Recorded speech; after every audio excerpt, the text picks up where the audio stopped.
Get your crew ready. Let me tell him we about to. All right. Hey, Once he's joining. Go ahead, Tom. no, just asking, are y'all ready for snow? Man, we was just talking. I was just talking to Shane about that, man. They don't even have plows. They don't have salt. They don't have nothing down here. So when it snowed down here, which every 10 years, they get crippled. They talking about closing the whole shit down. Yeah. But we up here in New York, we're supposed to get like a foot. Oh no, y'all still gonna be running. Y'all still a foot that ain't shit up in New York. All right, Shane is the only one I know that got chains. Shane's the only one I know that got chains on this shit right now. Dude, you got to keep it going. Fellas, you got to keep it going. Fellas, we live on both platforms and the mics are hot. Well, I'm running the video, getting ready to run the video. All right, let's go. All right.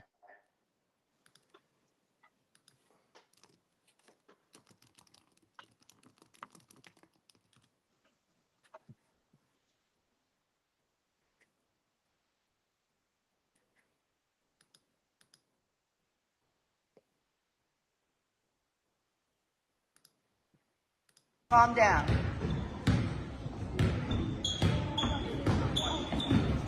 TJ.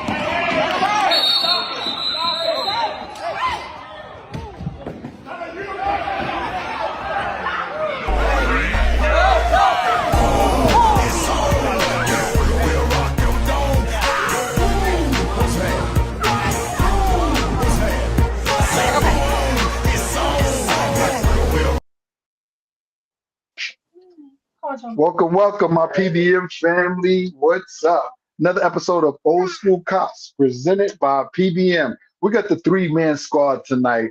We let the OG back. He said he's going to jump in when he finishes his community event that he's working right now. So the boys get to act up because the OG ain't in the house. We got about 65 years of law enforcement experience tonight. I got my brother join the squad to help out when it comes down to the OG. My man works Rikers Island, right? Largest jail in the country, right? So he started law enforcement career there. Then he went to work. When I tell you, talking about the streets, he knows the streets. He's from the community. Excellent law enforcement guy, excellent police officer, excellent police detective, gang investigator. When I tell you he did the job, he did it well.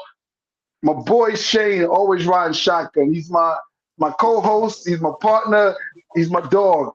My boy, SWAT team commander, Red Dog operator. And if you guys know anything about Power, these guys, when Power, what's his name, Terry and his brother came down to Atlanta, they was running from my boy Shane with the Red Dogs because these guys are a street enforcement unit.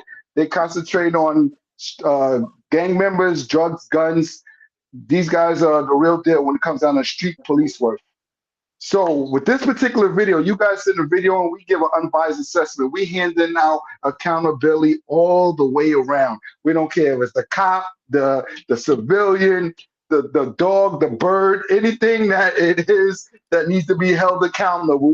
We give an unbiased assessment. This particular video was sent in, and it's about, and I like these videos, right? Because it gives us an opportunity to explain from the law enforcement end when we start talking about can somebody defend themselves, what it means to defend themselves. Because a lot of people don't know what defend themselves means. I'm all for everybody strapped and having burners, but you need to be educated on what to do with that burner. Because running behind somebody after they hit you and chasing them down, shooting, that's not self-defense. You will catch a case, you will get charged, you're going to spend a lot of money defending yourself. This particular incident, kids are playing basketball. You got some type of confrontation, one kid pushes the other kid. Once the parents get involved, I think it becomes a real issue because now you got a parent putting his hands on another kid and their parent is involved. The parent grabbed the other kid, I guess, because his kid was catching the raw end of the back and forth confrontation. So he kind of got the kid away from his son, which the kid was already separated. So I didn't even like the parent intervening. I could see if they was actively involved in tussling and you want to go break it up as the parent, that's one thing. But by the time the parent got there, the kid's kind of separated himself. So he still put his hands on some other parent's kid. And what you see The father came, we wasn't having it. It was like LT hitting the quarterback from the blind side. Took the father clean out. Now, is that defense? That's that self-defense. I would hate calls like this because me, as a father, I probably would respond the same way. But as a law enforcement guy, I kind of balance out and try to figure out like who's right, who's wrong, and technically how to handle this type of case. If I can handle it totally without interference, I probably wouldn't do any type of enforcement as far as criminal charges. I would break it up and explain real firmly, like, yo, listen, this is what the law says. You don't supposed to be doing this. You don't supposed to be doing that. Self-defense is very clear when it comes down to defending yourself. I sat in courtrooms. I watched judge explain it. He said, self-defense, you're only allowed to do self-defense to prevent the continuing act of you being attacked. You have to defend yourself. But if I come up and push you and run, I can't then go chase you down, beat you down, and say, yo, I was in self-defense. If somebody comes up and push you and then run, you literally, by law, supposed to call the police and say, I got assaulted by him. Or if they hit you, they smack you, they run. There's nothing to stop. Self-defense, normally, how it was explained to me by a judge, you have to stop the act. So just make sure you're clear on that. You have to stop the continuing act of being attacked. Somebody hits you and run, you chase them down, beat them down, that's not self-defense. Shane, go ahead, take it away. Yeah, I gotta agree with you. You know, I got 4 sons and a daughter, and I would have ran up on dude too. It looked like for me, it's like the mother jumped down from the steps first to intervene, and then maybe the Caucasian dad came over to talk to the child, and then LT came from the back and knocked him straight down. And really, the ref should have got involved. The ref saw something, they should have called the timeout or what have you and took it from there. As a parent, you really don't want to get involved. You know, it could be charges, assault and battery. You want to get yourself in that type of situation. The best thing is let cooler heads prevail, let the ref take over, and to go ahead to another day. But a lot of times it's difficult. Your son's playing, your daughter's playing, emotions is high. You're on one side of the team, you get to the other school, the rivalry, and it gets tight at times. It gets tight. But we just gotta be careful. When it comes to children, we can't touch them or put our hands on them at all. At all. You know, there's not a crime being committed. There was no knives, there was no guns, there was no fists being thrown. It was like a push and shove type thing. So Right. really, that's what's gonna happen with young juveniles anyway. Everybody get a little upset, testosterone is flying. We know how he was when we was 12, 13, 14 years old. This is what happens. Yep. Let the kids handle it. Let the ref handle it. As an adult, don't get involved. Don't get involved at all. Now, different story if an adult is attacking another adult, different Right. story, But I got to agree with you, Joe. At this time, you just got to be careful. Don't get involved. Let coolest head prevail and see another day. 100%. All right, Tone. No, I mean, everything y'all said was correct. I mean, it's a competition. The kids are out there, they're playing, they're competitive, and sometimes it gets a little bit too far. And as Shane says, the ref supposed to have come in. He's the law enforcement guy on the court, right? And then when the parents come in and get involved, you are also the backup to the law enforcement, where you're supposed to separate the children. You're not supposed to get involved, and let's let the process of the league take responsibility and issue whatever penalties and punishment to the children, right? But once the adults get involved and cross the line, now we have criminal activity. And I know it's not an easy thing to see your child getting assaulted, but you got to remember the setting that they're in. It's children. Get out there, police it, and just let the chips fall where they may through the legal process. When I say legal process, the policies, of the league, and now you've entered the criminal justice system. So now you have another problem. And no, this shouldn't have happened.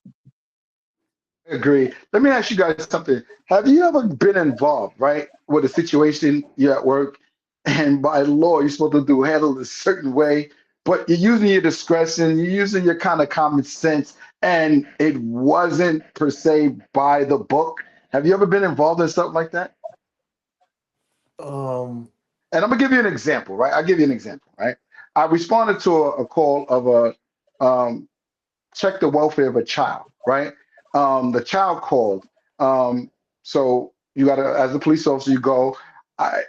Just remember, right now, the location that I went to, it was a block outside of the project. So it was a private house, but you can literally stand outside and see the projects. Just to tell you the environment that this household was in.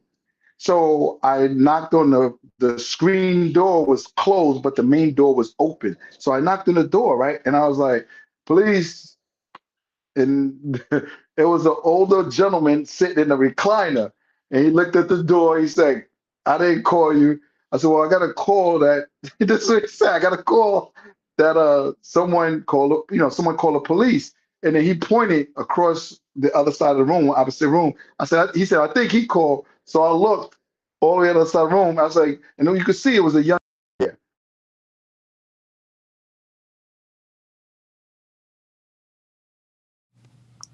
Hey Tony, turn your camera upwards.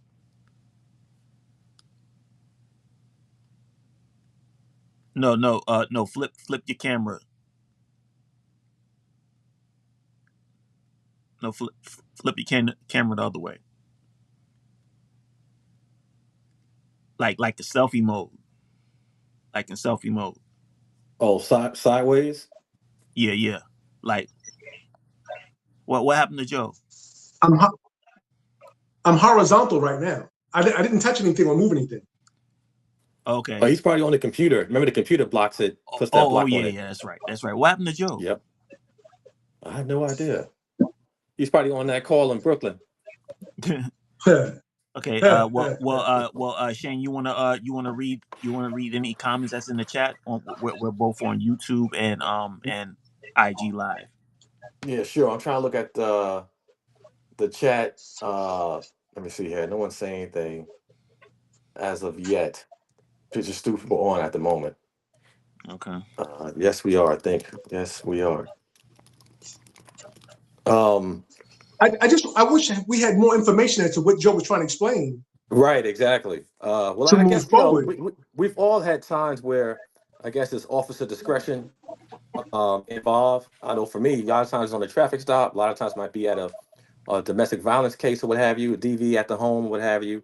And so I can kind of see where it's going, but I guess we need a little more information. That we've been in those positions and we've Yes. handled it, I would say, unorthodox, but Right. it solved the Exactly. problem. You know, Exactly. You know, um, I mean, I had an incident where I got two of them separated. They both kind of boxed each other up, something serious, but they both agreed to leave. And I feel like, you know what? I'm like, you know what? Technically, I was supposed to arrest somebody, but I didn't. I was like, you know what? You going? A sister went and picked up the young lady. The brother came and got the brother, disappeared. And then about an hour later, I shot back around to the house. Nobody was there. Next day, there was no issue before I got off the shift. I just let it go, you know. So problem sometimes, solved. yeah, exactly. You know, sometimes it's just officer discretion. I didn't want to go through all the paperwork. It seemed like things calmed down. They would add each other. They both was drinking. They both was inebriated. Things of that sort. So, you can call that, Yo, unorthodox. But we got through it. Mm-hmm. yo, y'all hear me? Yeah, Joe, you disappeared, Yes. bro. Yo, I was talking, right? And then I was just start hearing y'all. It was like, what happened to Joe? I was like, yo, what happened? Y'all just started talking. And I was watching, y'all heard the whole thing. And I was like, yo, I'm right here. I'm right here. You said Yo, you Dave, kept asking we going live tonight. I'm like, yeah, jump on. I said, yeah, we yo, going you live. did you did good though, Shane, picking up the pieces, man. That's what a partner do, man. I like that, man. Hey, we got to Yeah, keep it yeah. going, man. Got to keep it going. Yeah, we But got we yeah, got we got we got a few people in the house tonight. If y'all have any questions for the squad, just ask them. We're here talking about self-defense and whether officers, right, get in situations where you don't follow the policy and procedure to the T because it conflicts with what your natural beliefs are. So I was giving an example how I went to a call where it was a 12-year-old. He called the cops on his father, It was an older guy. You could tell he had a kid at a young age, but he had that old school mentality. So I got to the call, and he's out. I asked him, can I speak to the kid outside? He's about 12, 13 years old. I was like, so what's the matter? He said he beat me. He beat me with a belt. I was like, okay, so what happened? He beat me with a belt. I was like, why? He said, because I was cutting school smoking weed and got caught. So now he beat me with a belt. So I'm like, okay. So did he hit you with the buckle? Where did he hit you at? You know, I'm giving a whole assessment. He hit me in my legs. Nothing happened to the head. Has he beat you in the past? When he beat you, what happened? Only when I do something wrong. Okay, so how does he beat you? Yeah, he just normally just hit me in my leg. I was like, so what you did is you got a good old fashioned whoop. Oh man, there he go. There he go. Yeah, so I guess he's saying he got a good old fashioned whipping. So as he was going through, running down what type of beating, there's nothing he can do really. The dad did what he's supposed to do. It's not brutality. It's not child endangerment. The child admitted that he ran. He ran from school and also smoking weed. Right. And old school dash like, yeah, go ahead, dial 911. I'm sitting right here. Call him. Do what you got Right. to do. That's probably what could have happened. So at that time, Joe Right. probably used his discretion, be like, you know what? Hey, young man, you got to stop doing what you're doing. Yes. Stop cutting school, stop smoking weed. You want to get a better outcome. You know, other Mm-hmm. officers would have decided if they're behind on arrest, they might have took pops in. Just They were because charging. child abuse, they could have called Yes. CPS, something like that. So Yes. I think Joe used great discretion and probably not doing anything. Probably was an easy call and just kept it moving. Right. I mean, and it's crazy because when you look at the various generations, that's how we grew up. And Joe, I mean, I said he vetted everything to make sure that Right. the kid wasn't hurt or abused or damaged and scars and marks. But I mean, at the end of the day, the father was trying to protect his child from drugs in the streets, and he did the right thing. That came from the heart. Yeah, yeah. But let me tell you the downside of that, right? So I cleared a call. I cleared a call, and as soon as I cleared the call, a sergeant picked up the mic. He said, I need to meet with you, right? So I meet with him, right? He says, yeah, it's a child endangerment call. I got to do a follow-up. I know you know what you're doing, but this is new. We got to follow up to see how the officer handles it. So I said, all right, cool. So I explained to him what happened, and he's looking at me like, you're wrong, right?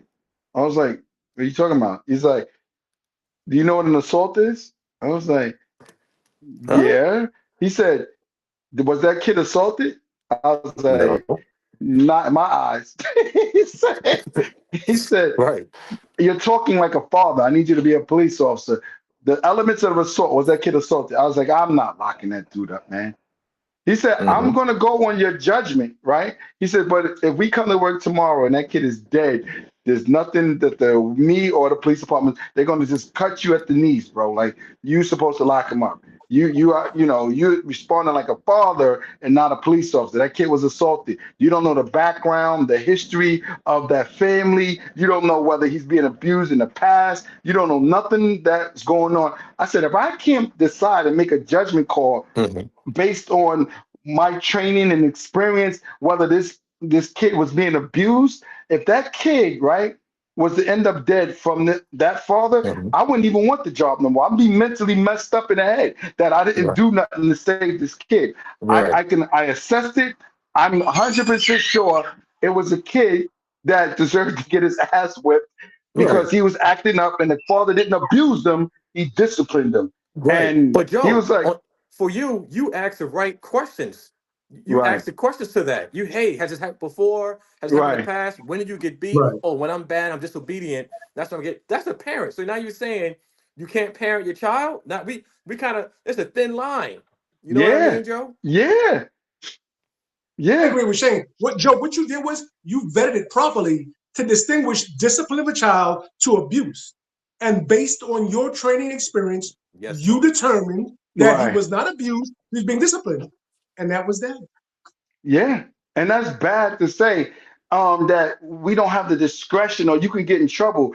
And the next day at roll call, he made that like he made that a part of roll call training. And officers was like, Wow. yo, you put your job on the line for a family you didn't even know.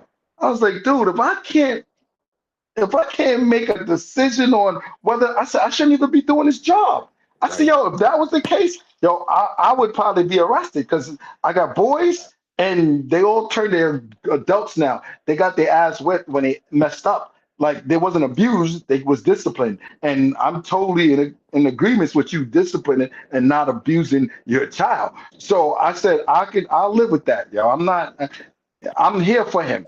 Because if it was one of You y'all, know, they would have locked his ass up. And come on, Joe, just really? to add, I just want to add to that, right? I've had situations where I've made not a traffic stop, but I've pulled up on a vehicle and the individual's in there knocked out. The key's in the car, but he's not driving, but he's Right, inebriated. right, Technically, he had access to move the vehicle and right. drive, Yep, and he could yeah, be arrested for DUI. What you do, take the keys and call somebody to come pick you up, and the problems are, I could arrest him for DUI if I dotted the I and crossed the T, right, but right. I didn't do that. I didn't do that. Nah, you can't. And it's just bad to say. Like, where's the line drawn? Because all these cops, right, that told me like, I just locked them up. I'm not putting my job on the line for some family. But that's you putting your life on the line for families every day that you come out here. So why not do the same in this type of situation? And then I started thinking like, yo, it's because they was white boys and we was in a black community. Like, why would you do it? Would you do it in their community? It really messes with your mind. That's why I be telling people, yo, stop, don't be so quick to bash, law enforcement and joining because you could be the difference. I know I made the difference responding to that. Because if it was one of them boys that was I was on platoon with, they'd have locked them up. That family needed me to respond to that call. You Yeah, see what I'm saying? yeah. Exactly. I get it. So it's I just, think we, I think we've all been in those situations. Honestly, yeah, we've all been in those situations. yeah, And you yeah, know what? because Thank God the decisions we made based on the proper vetting, they turned out okay.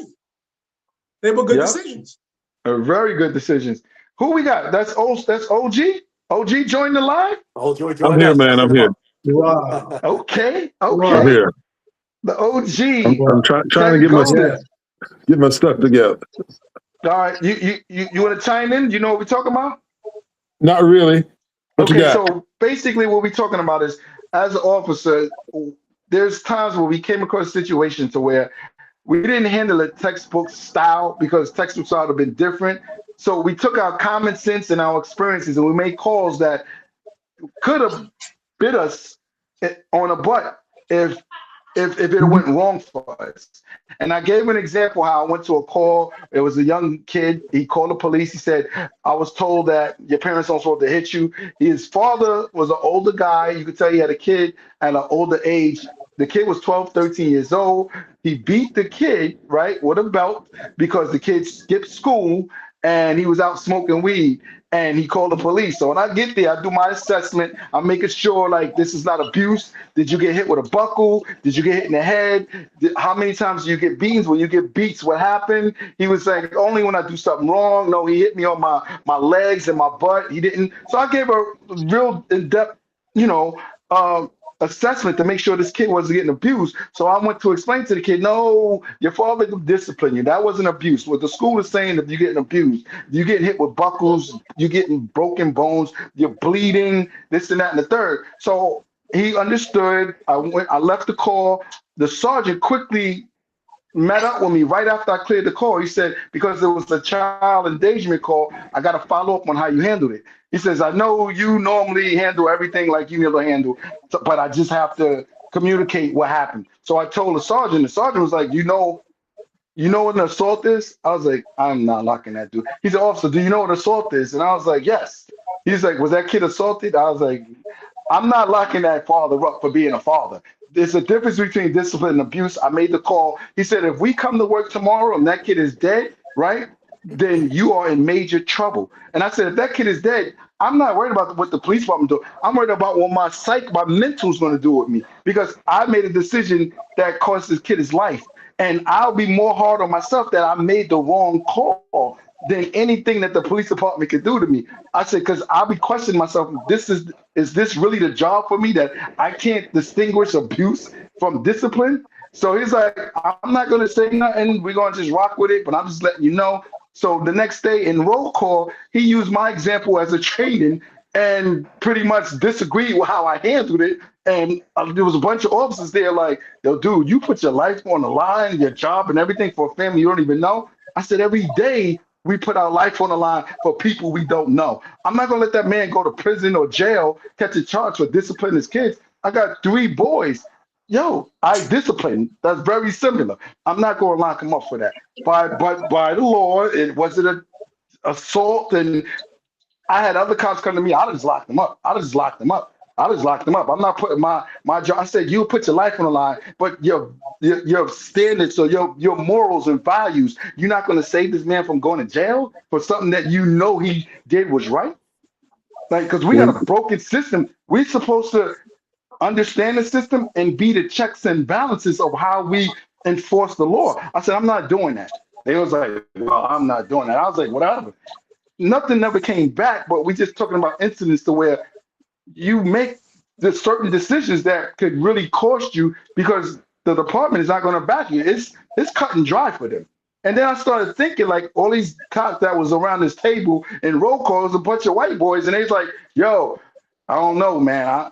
I just locked them up. You risk your whole job for a family you don't even know. And then that's why I tell my audience, yo, when we talk about joining, this is exactly a perfect example of explaining how you're affecting people's lives. This is what you're supposed to do.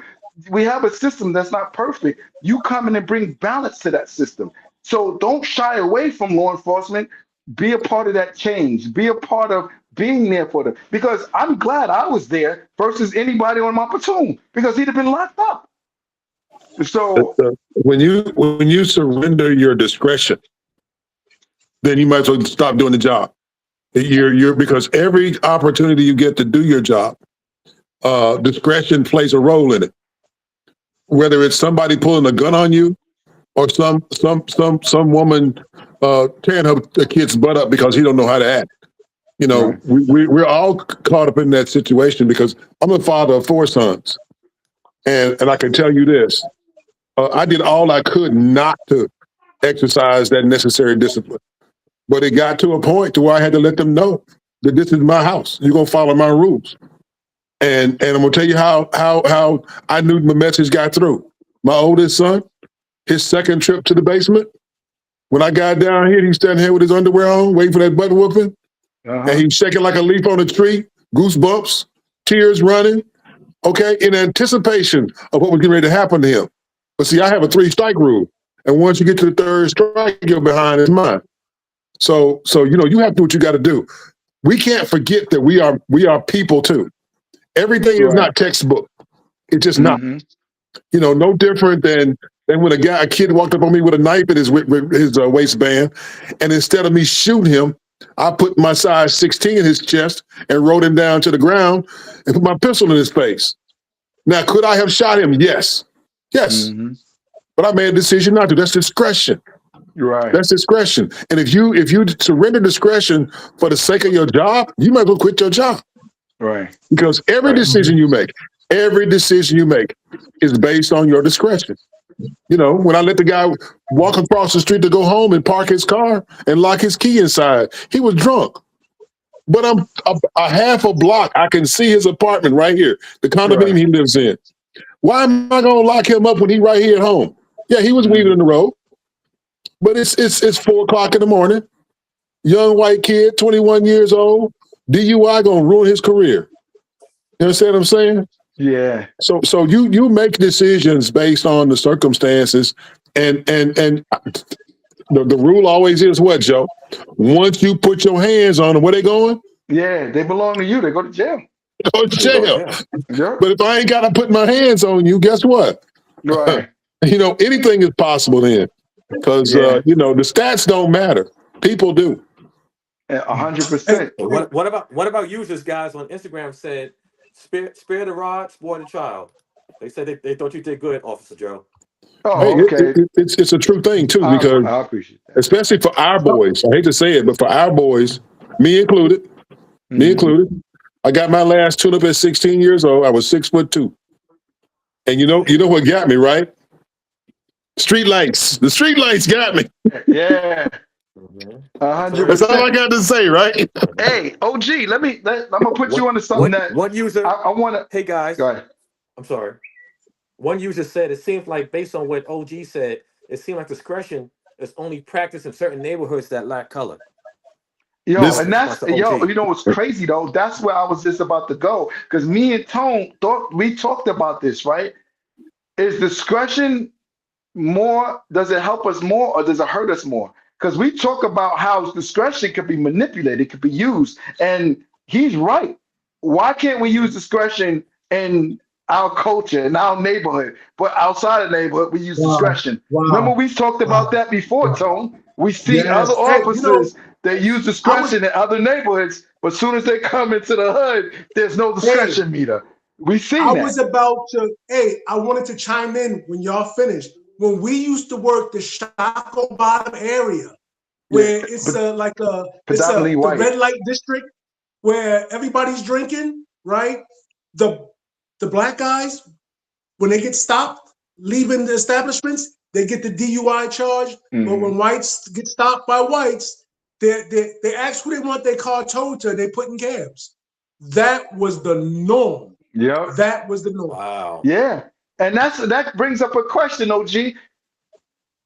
Should should we take away discretion and standardize it, or you give them discretion?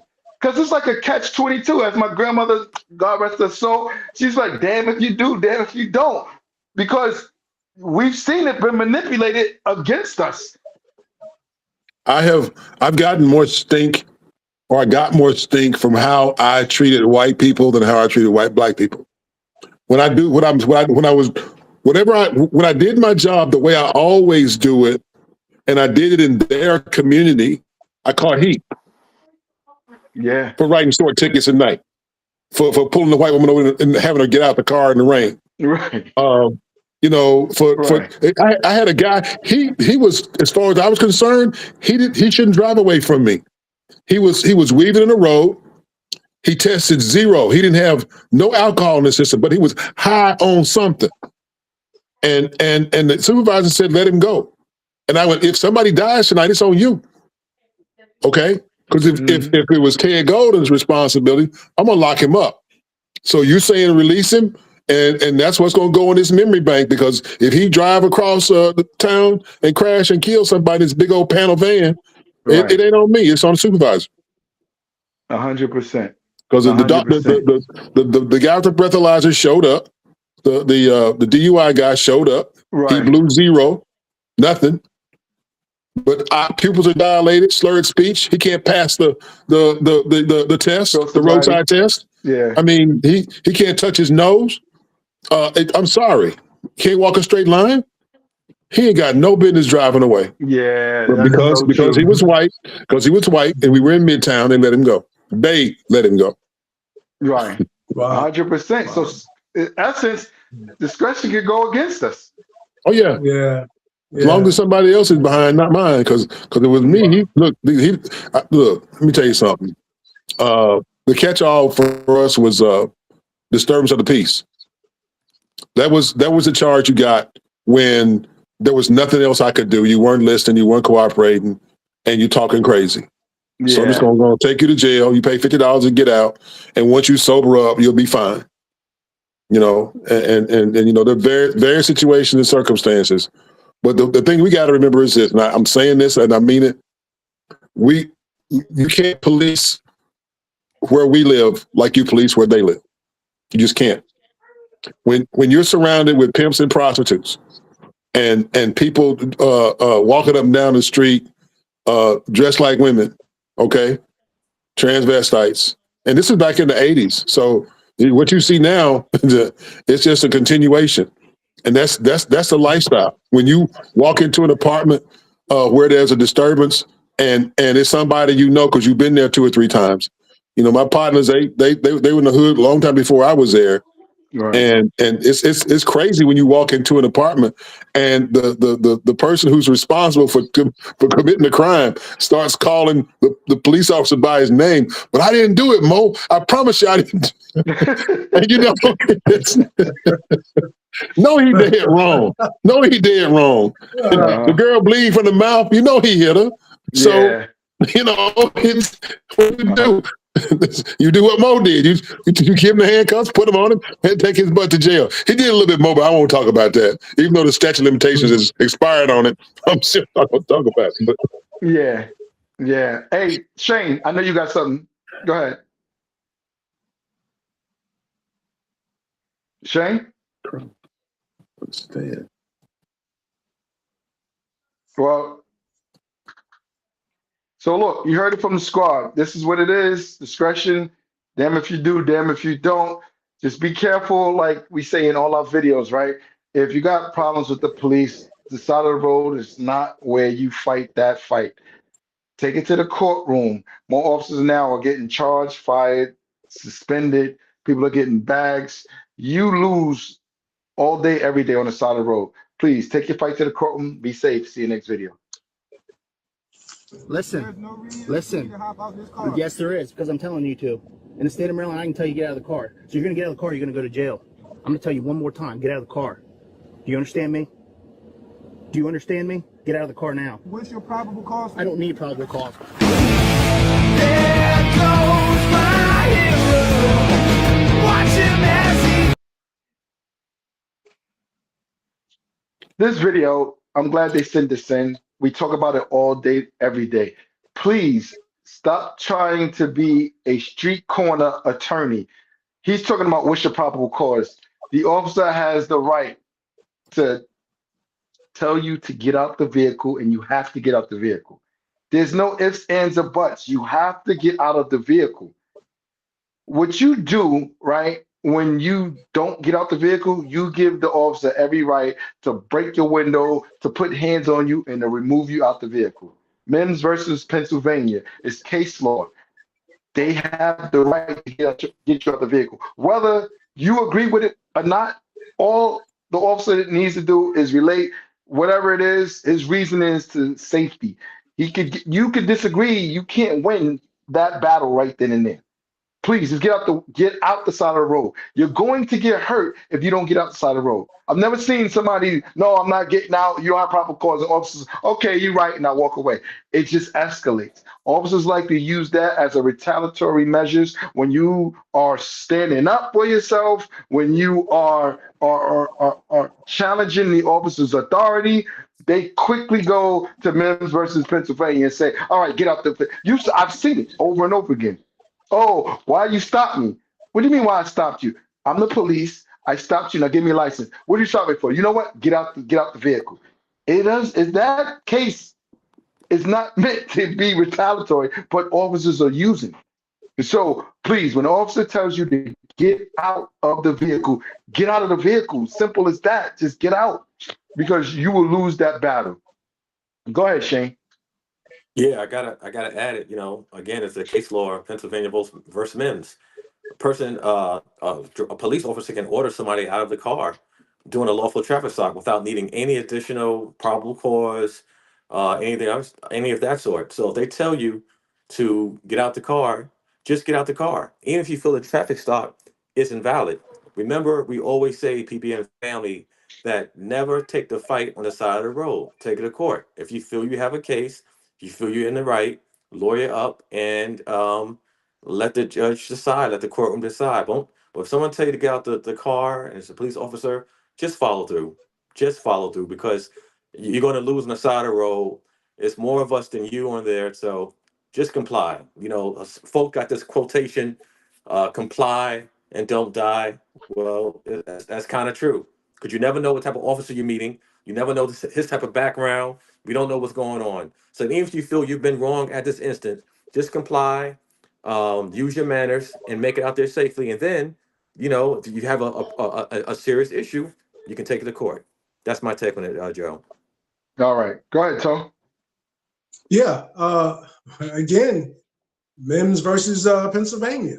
that officer has a right to pull you out of that car. Remember, you got everything recorded, right? So, okay, you're talking about the PC of the stop, and now you're talking about why do I have to get out the car when he tells you?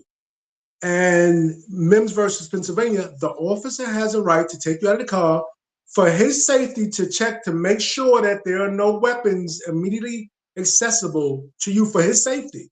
Now, there was someone who tried to challenge that and say, well, why he stop me? Does he stop everybody? And yes, individual came to court and says, yes, I stop everybody. And it was upheld. So basically, get out the car. Just get out the car. And if you feel you got something, you got your footage in court, bring it to court. If he doesn't have PC, but just get out the car. Like you said, Joe, over and over, the fight is in the courtroom. It's not you on the street, because you will lose every time. Go ahead, OG, close it out. And then I'm a prime example. 21-year-old graduate student at Memphis State University, getting a master's degree in criminal justice. Probation officer, juvenile court. And the cop said, get out of the car. I got out of the car. Put your hands behind your back. I put my hand behind the back. I didn't ask him any questions, what he was doing. Not until he got to the point where he asked me where I worked did he realize he was making a mistake. And then instead of him doing the right thing and letting me out the handcuffs, he decided to lock me up. And that's just dumb on his part. Now, I spent 2 hours in jail. When I got to trial, when I got to the hearing with the judge, he threw it out. Not only did he throw it out, he called the officer to the bench. He said, you bring somebody else in my courtroom with these kind of charges, I'm going to lock you up. Now, what did it cost me? A record. I didn't get it expunged. I got a copy of the ticket and everything. I didn't get it expunged. When I became a Memphis police officer, they knew I had been arrested. And they still hired me. Now, here's the kicker. I'm at juvenile court one day, Joe. And guess who's there? Yeah. This is your 15 months later, Yeah. I'm a Memphis police officer, and I'm at juvenile court where I used to work. And this cat is there, all 5'4", 145 pounds of it. I'm 6'5". I'm 6'5", about 245 back then. So he stops. He says, do you know that guy you standing next to? And the cop looked up at the sheriff deputy, looked at me, and he said, I don't know him. I don't know him. He said, Ted Golden. Dude turned purple and walked out the door. He didn't say nothing else. Wow. But now I got a gun, a badge just like you. Say something. Yeah. Say something. 100%. Say something. 100%. Listen, people, when I tell you I love when OG is with us, because he can tell you very relatable incidents. He's been arrested before. Law enforcement, city cop made his way to the feds. What we're talking about right now, take it from him. Just take it to the courtroom. The judge handled it. If I know they give, and I'm not blind that to say like, yo, it got to be an act of Congress for it to happen. No, they do give the officers the benefit of the doubt. But when it's blatant, you have it on film. I've seen it over and over again. You put the judge in a situation where he can't look out for the officer, and he has to handle it like he's supposed to handle it. They're getting dealt with. Joe, the chat room says, we love OG. OG is the truth. Yeah. I've been through some changes, y'all. Yeah. Hey, now let me say this to you. I got pulled over when I was in San Francisco. I get pulled over. I saw the cop following me. Saw him following me. And I pulled over at the mall, and I waited for him. 2 o'clock in the morning, just got off work. He goes, where you going? I said, I'm going home. He said, where are you coming from? I said, I'm coming from work. Let me see your driver's license. I showed him my badge and my credentials. Well, no, I want your driver's license. I said, you're not getting my driver's license. I said, you got a badge and credentials. That's all you're getting. Why are you bothering me? He went through some BS, and then he decided that he was going to push the issue about my driver's license. I tell you what. I said, I tell you what you do. You call Sergeant Buck Hall and tell him you got Ted Golden put on the side of the road. And he said, you know Buck? I said, yeah, I know Buck. He left me standing there, dude. Because Buck was a crazy white guy. He didn't play. If you wake Buck Halter up in the middle of the night, somebody is going to pay. Right. Dude, Exactly. dude turned red Yeah, and left. Wow. yeah, Hey And guys, that's just sad. But the other side of it is this: they feel like they own you, even when you got a badge. They feel yeah. like like they they do. own you. Yeah, You know. And that's a yeah. good segue there, OG. They got a question. Tony, they said, do you think some of the cops, when they stop us to arrest us, do you think they want to give us a record so we won't qualify for jobs to work side by side with them? What's your thoughts on that, Mm. Tony? Absolutely. Hell yeah. Yes. Yo, that Yes. was big. Who said Hell that? That yeah. was Yes. huge. That Yes. was huge. Aki 78, she said Yes. it. She was on Spot On. Yo, shout out to you, bro. You Hey, 100% hey, right. It's a sister. Hmm. hey, You can I 100% give right. I would love to give an example. Yeah, Go go ahead, ahead. Tony. Joe, do you remember that guy, Tony Brown, who, Yeah, yeah. you He remember him? he used to He do was going through the ride-alongs. police He academy? used to do ride-alongs, Yes. right? Yeah. He was a police candidate. This is a black guy, a police candidate. Anyway, he was in the park after hours, right? The police came and said, hey, park's closed. What are you doing here? They wrote him a ticket. While he was there, it was white kids in the park. They said, all right, park's closed. Y'all got to leave, and made them leave. He got disqualified from the Richmond Police Department because of that very incident. Yes, Wow. yes, and yes. Yep. Are Yep. you Yep. serious? Yeah. Yes. Yeah. Yeah. And you know what's crazy that you say this, right? And it just the way they hijacked, right? DEI and affirmative action is just so not the case. And I don't mean to get political, but it is, right? When I went through the process, and normally just for the audience who don't know how it goes, right? When you take the test, then you get called to take the physical. You get called to take the psychological. There's stages that you get called. Normally, you are with a group, the same group. So you're constantly moving through Moving the whole process together. process. So you Yep. start seeing people like, oh, I see you at the site. Oh, you made it. And you give it fives. Yeah, we're going to be together. We're going to look out. But you start seeing people drop off, Hmm. right?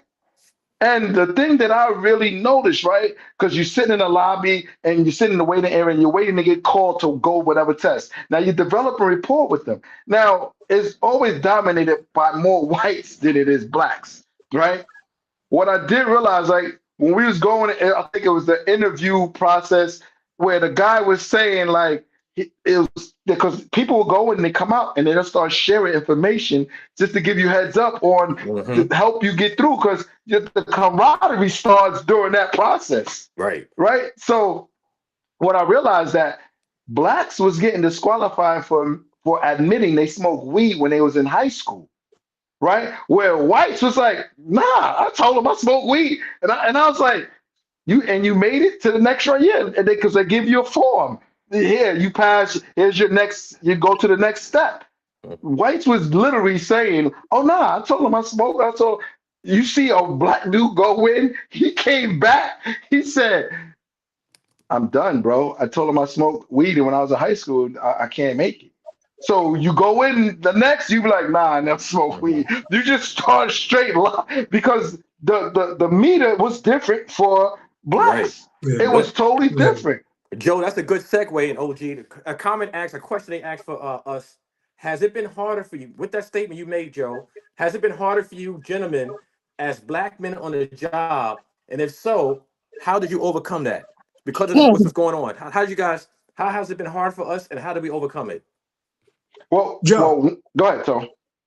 no, I was going to say, why don't you give the example how you and I wanted to ride the motorcycles, the police motorcycles Yeah. in the police department so we can have a special assignment and work. The white guys, they sign up for the class, go. Same thing with the radar. They would sign up for the class, got it. Yeah, I like to go, Sergeant. They don't have no openings. I'll let you know. Joe and I, together in the police department, we Uh-huh. went and bought a motorcycle from another police officer. He said, here, just take this bike. Joe and I was like, we don't know how to ride the bike. He said, look, I'm gonna give you a crash course. Joe and I mastered how to ride the motorcycle, Mhm. went and got our license, and now we went to the police department, like our unit in the precinct, to sign out the motorcycles. Here you go. I'm signing out that bike. And they were like, damn, all right, go ahead, Yeah, sign out the bike. a You got it. hundred We had to percent, bro. always circumvent. We always had to Mhm. go around and circumvent and do things our own way to Yes. make way because Yeah, that's an example. yeah. Right. They would Well, give, they would like if you wanted to go to the bike unit or be qualified to even have the bike, they would pick their own people. They pick their own crew, and it's normally a bunch of whites. They had you've never seen an all black unit in the police department. You always seen an all white unit, and then as time went on, you start seeing little sprinkles of blacks going here and there.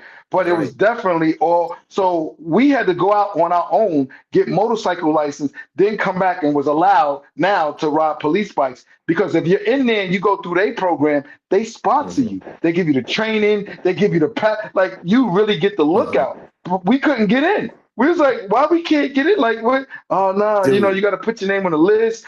Yeah. So me and Tone was like, you know what? We gonna go get it ourselves. And then Hmm. we come back with the license, and then we just sign bikes out, and then we was just having fun on bikes, It's especially with overtime gigs. you guys. You know what's crazy? How we're in different municipalities and our stores are still the same. Same Yeah. for me when I was trying to get on for firearm instructor. I passed the test. I qualified. They kept saying no, no, no. And matter of fact, my supervisor was black. No, no, no, no, no. Mm. But what happened was is that I was helping everyone who failed the yearly qualification to pass. They're like, man, how these guys are passing? Well, we got Browder's been helping us for the past month or so. So the lieutenant found out, the captain found out, and said, listen, we're gonna push this guy through. They helped me back, man, for 8 months. I passed the test, I did everything. They're like, no, no, no, no, no. So I took it upon myself. I said, you know what? Let me help these rookies out. Let me help some of the older guys who didn't qualify get back on the range. They were passing left and right. Bam, I got promoted. And guess what? It was a white brother who did it. The black brother held me down. It's crazy. Yeah. Hey, It's funny hey. because in our department, Joe, in our department in Richmond, the black supervisors had no power. They had absolutely no power. That- You exactly. had to go to the Sorry, white sad. guy, the white supervisor Exactly. to get Yes. things No, done. no, no. You can go to a white guy in the clique and get in. He wasn't even a supervisor. But because he knew the right people who was in that clique, you can get in all the time. Any questions, Shane? Yeah. One person said that they had a clean record, right? They went to go, never been arrested, but my investigator, they didn't have nothing to qualify me for, but I was late 40 times in high school. I had to explain that, and I was disqualified. Wow. they're gonna search to find something that they can get you on. That's Yeah. and that's the Yeah. obvious part. That's the part that we have to overcome. And the only way to do that is make sure when you go to a place that you're in a place that's going to be receptive to who you are. Right. Unfortunately, well, let me just put it this way: when I first got hired by the police department, I didn't know at the time I was the number one recruit. I was 2 classes from finishing my master's degree. Minimum Wow. requirement was 2 years of college. When I got in the interview, they asked me about the incident where I got arrested. What did you learn? And I really I knew I had to play it up, and I played it up. I started learning to keep my mouth closed. That's what I said. But in essence, what I learned was it don't matter what you do or how you handle it. If they want to take your black ass to jail, you're going to jail. That's That's right. all there is to it. Even Hmm. if you tote a Yeah. badge and a gun. Now, what I did learn was how to handle it. And when I've been confronted a bunch of times by cops that were wrong the way they approached me, number one. But once I badged them, they didn't have a choice but to listen. And Hmm. most of the time, they were trying to dog me and to do something that you weren't going to do anyway. Right. But because I had a badge, I was able to flip that situation around to where it came out to be a positive for me. Hmm. Unfortunately, uh, um, we give them a lot more benefit of the doubt than they give us, and I'll just say it that way. True. And even now, I hate to say it, but even now, we run across black cops that don't know how to treat people, and I held my tongue on numerous occasions. Had a young lady who was getting back during COVID. She was they're going to arrest her and tow her car in because she had an outstanding ticket. Her mom had been diagnosed with terminal cancer. She's in the car waiting to take her home. And what I was trying to do was get the cop to let me park her car at a neighbor's house, wasn't even half a block down the street. rather than tow the girl's car because she's struggling already with her mom with cancer. And he told me, no, I'm in charge of this scene. So I called my son, who was a police officer, and I said, what do I do? He said, ask for a supervisor. When I asked for the supervisor, I'm the supervisor. I tell you what to do. Well, here's a dumb part. His daddy was a deputy chief. And when I called my son and told him what happened, he said, I'm calling the chief right now, and I'm going to let him know and write his son up. Because when you ask for a supervisor, you're supposed to do it. And everybody out there like me and you, and that's the part that was hard, is that we think that just because we in charge, when in actuality, you still got rules and regulations you got to follow. And that's the part that folk don't get. You got to know when to apply the rules and be prepared to suffer the consequences when you screw up. I can tell you this right now. I never got yanked for being disrespectful, for going outside of my responsibilities. The only time they talked to me was when I did something and somebody came to the precinct and complained, and the complaint was not legitimate either. So nothing ever happened to me. But the point is, most of us come right, Joe. We come right, most of us. But every once in a while, you got some clown that don't know how to act, that embarrasses everybody and makes you wish that you weren't black because they do some stupid stuff that they got to take care of later on. And my thing is this: look, what did the chief say here in DeKalb? When you out there on the street, act like your mama's standing right beside you. Would you do this in front of your mom? Is a question. Would you? Exactly. And nowadays with videos, you right, exactly. Mom might get to see you anyway acting a clown. I wanted to talk about how we had to get around things to get what we wanted in the police department because we just didn't have access, fair and equal access. But if y'all remember and I'm going to go back.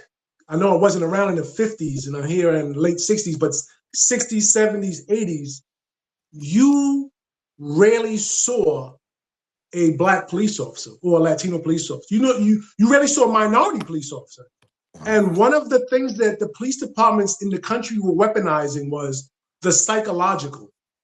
And they would have it to where, okay, they would look at your whole record, all your paperwork, and they would say, well, yeah, I'm sorry, you get the letter. We're gonna disqualify you because your mother and father weren't married when you were born. or when you had your child, it was out of wedlock. Or when you graduate, well, you didn't graduate, you got a diploma, a GED, but you had a college degree. Well, you did. They would send you a letter saying you show traits of psychological whatever they would use. They would use in the medical field the jargon to disqualify you from being a candidate. And a lot of people were disqualified. I'm talking about minorities. And even earlier on, they had a height and weight restriction, so you couldn't even apply at all back then. But that's what they used. They weaponized certain parts of the process to eliminate candidates. Exactly. Guys, we got a New York State off-court officer. She's agreed with everything we were saying. She's on the chat.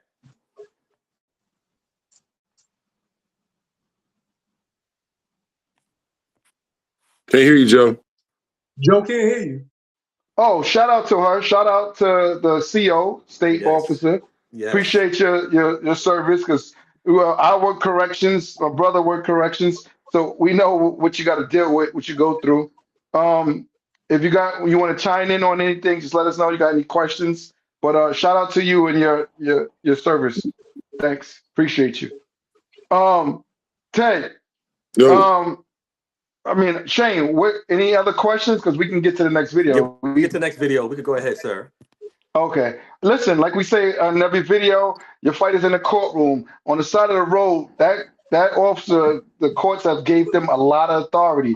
Don't get your ass whipped on the side of the road trying to prove a point, whether the officer was right, whether he had probable cause. If he tell you to get out the car, people, please get out the car. Because if you don't get out the car, you're going to get beat down. Your window's going to get broken. And for what? Just get out the car. Your fight is in the courtroom. Officers getting more now arrested, suspended, charged, fired, terminated. Like, just please, I want y'all to get something, right? Don't give them the authority to use force on you. And you do that when you deny getting out the car. So get out the car. Please be safe, and we'll see you next video. That's enough. I'm done. Either you fucking take me to go piss, or I'm fucking dead. No, take me. Have a fucking seat, bitch! Have a fucking seat!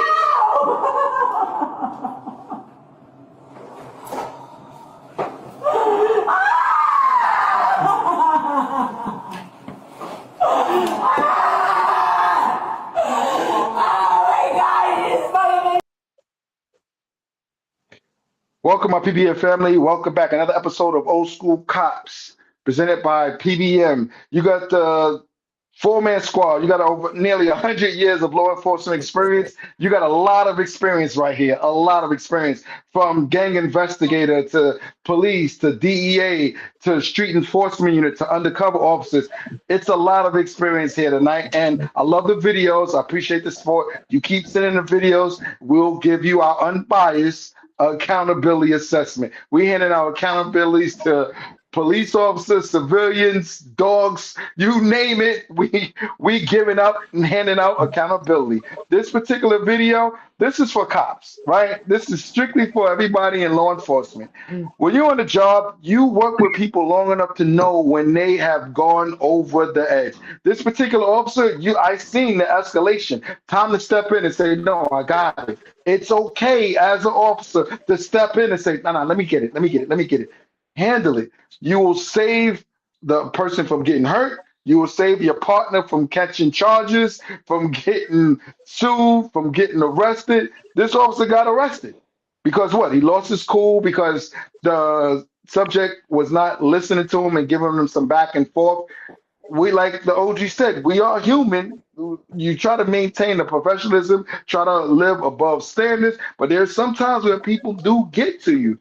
And if you're around and one of your partners, one of your crew members they are pushing that envelope, it's up to you to step in. That you took on the job somehow during the interview. You said you want to protect and serve, right? You want to make some communities safer. I guarantee you use those words. You use, I want to be a crime fighter. I want to stop people from getting hurt. I want to police a community. I want to be a protector. That protection don't stop when it's one of your own about to commit assault. And what you see here, that officer was assaulted, that civilian in handcuffs. Listen, jump in. It's nothing. I've done it. I've done it many times. Don't worry about it. Don't worry, I got it. Let me in. I got it. Don't worry. It's that simple. And then if he say something after the fact, after the call, say, yo, I just stopped you from getting arrested, bro. Like, chill. You're about to get fired. You're about to you're about to go through the ringer for some balls that I could handle. So just relax. I've done that. It's okay to step in when you see your officer escalating to an area that he shouldn't be. Your job is to protect that civilian, protect your officer from getting himself in trouble, because we're human. We lose it. Go ahead, Tone. Take it. Easy and simple. It was an assault. And what I want to say right now to you, Joe, Shane, and Ted, I think we should come back on a future segment, right? And what we're going to do is we're going to show the same thing with ICE and show examples of ramming people, macing people, and you hear from police chiefs and other criminal justice scholars are saying that they're out in the communities committing assault. An assault is an assault and is an assault. There's no way you can justify it, and individuals need to go through the wheels of justice. Hey, I'm glad you said that, because I got a question for the squad, right? I've seen a few departments going to a fail to intervene policy, a policy. I think it should be a charge. I think if you standing there and you see an officer and he's wilding out on a civilian and you don't intervene, I think you should be. I think it should be a criminal charge. I really do. Am I stretching, or is that something that would change the game when it comes Well, down to policing? Y'all guys that tell me There what you there think. is a that would definitely. there is a I'm criminal sorry, charge, RG. Go Joe. ahead. There is a criminal charge. State law requires you as a public safety officer, when you see somebody violate like that, you have to report it. And if you're standing there and you're watching what's going on, you get charged with aiding and abetting. Now they don't use it in state law. They don't normally use it, but it can happen. And the thing right now is that here's what we got to realize: until somebody takes it into the legal system, the court system, and challenges what they're doing, then it's accepted. Once they go to court and the court sees a pattern of behavior, which they got enough of right now, I give it 90 days. All this is going to change. I think within the next 90 days, those folks are going to be off the streets because they're violating so many statutes and so many. We're talking about laws of search and seizure. You're going to knock somebody's window out and pull them out the car, and you have not seen them break the law. I'm sorry, you can't do that. I don't care who you are. They're violating so many policies and procedures. They can't. What kind of reports are they writing? When you walk into a courtroom and you're charging this guy, I know you're kicking him out of the country, but what Marco Rubio said is true. Well, we can't bring everybody back. We don't have that. And the judge is going to say BS. They're going to say BS. At some point in time, somebody's going to be held accountable, and it ain't going to be pretty. But the big thing that has to be done right now is folks got to keep documenting, because once it gets so deep and once judges see and somebody files a lawsuit, things are going to change. But here's the sad part. All you citizens out there, you know who pays the bill for all these violations that they're doing, right? You know whose pocket it's coming out of, right? Our tax dollars are going to pay for all that these folks are doing. Every single one of them going to get a check. I promise you. And Hey, real Shane, quick to what, real go quick. ahead. No, I want you to go to Shane, but real quick to what Ted's saying. That's what. How do you identify somebody with a mask on, no name, no nothing? They know what they're doing, and this is being done on purpose. It's crazy. One of the court officers guys in the chat said that ICE isn't allowed in our buildings. All that mass nonsense, snatching up people, can take place outside. The judge does not want them in the building, period. So they're not allowed in New York State courthouse. Oh, that was a court officer. Yes. Nice. Yes. Nice. Great. Shout out to him. I'm all for law enforcement doing the job correctly. What I see, that they bugging. Like I definitely you jumping out. Like I think me and Shane was talking. You jump out on us with no identifiers on, running with guns.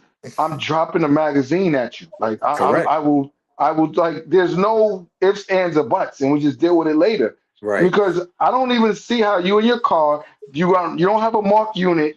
You're sitting there, and you got masked men running up to you with guns in their hands. You can't even identify him as police officer. I still don't even understand that. I'm bugging out on that. Our court officer says my bad as a woman, guys. It's my bad as a woman. But to piggyback to what you said, Joe, really, if you run up on me and you have a mask, remember, there's a charge called impersonating a police officer, right? Right. I don't know who you are. If your mask is coming to your face with a ski mask and you have an emblem that says police and you run up on me, right? I can't allow that to happen. I got too much training to see that coming. I'm going to take cover. I'm going to go to the concealment. I'm going to do what I know how to do. I was trained very well to do it. You can't do that in society. I think it's egregious. And going back on a point you mentioned before, Joe, as far as if you see something, say something. Just like, for example, if you're about to armed robbery, you're about to go into the store, your partner's going in to rob the store, but you are sitting in the passenger seat. Guess what? You get the same exact charges. 100%. So if you see a fellow officer do something and you don't say anything, you should get the same exact charges. No ifs, ands, or buts about it. So we all came to the same consensus that if an officer is allowed to see another officer doing something that's on a criminal element, they should be charged too, right? Correct. Yeah. Correct. Aiding and abetting, aiding Our and court abetting, yeah. officer Yeah, said that yeah, that's kidnapping. Basically, if you're not identifying yourself, you're kidnapping someone. yeah, Yes. Mhm. yeah. Abduction. Yep. I Said, totally agree. we got to put said on. Said we're tripping. They're clearly in uniform. We got said come join. Nah, said bugging out. What videos he talking about? They clearly in uniform. Have The y'all seen ICE ICE agents. agents in They, uniform? ICE agents in uniform. they're wearing camouflage, right? But Right. still, you have to have a written document or warrant. You can't just snatch people and just take them away. You can't. And I asked you guys this last time. How many of you, all of us on the panel, have made an arrest of an illegal? And all of us said no. I've come across plenty of them. Never done it. No, I have. I take it back. I have. Yeah. No, you said you did, right? But you said it was criminal related, and you went through the process of immigrations. I'm talking about just immigration, snatching somebody off the street, saying, you're illegal, you're going with me to jail. Never happened. Never happened. Right.